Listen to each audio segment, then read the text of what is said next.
Brazilian President Jair Bolsonaro has frozen funding for housing, which was given to social movements. Our correspondent in Sao Paulo, Mier, has a story. 7 million Brazilian families currently live in substandard housing, often in dangerous conditions.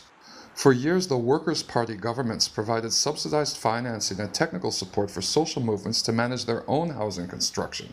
In one of these projects on the outskirts of Sao Paulo, Adriana Santos tells of the time President Lula visited the building site and ordered the architects to make an adaptation. Lula laughed and said, "Why aren't there balconies? Since 70% of the owners are women, there have to be balconies so that when the husband comes home drunk, their wives can make them sleep outside."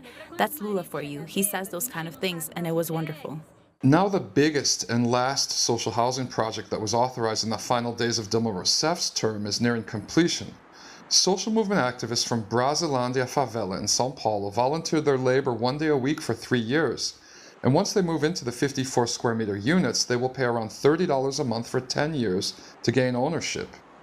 But now the Bolsonaro government has frozen all future funding for housing movements and is trying to pass legislation to classify them as terrorist groups. Donizete Fernandes is the Sao Paulo director of the National Popular Housing Union.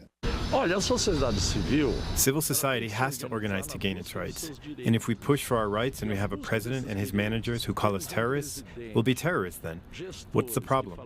In the Brazilian Constitution, we can do our things and pay our penalties. But as long as there's still one homeless person, we're going to fight. Whether it's occupying land or fighting for projects like this one. But they can't really call us terrorists. The terrorists are the ones allowing people to die of hunger. The terrorists are the ones selling off Brazil. Mier, Telesur, Sao Paulo.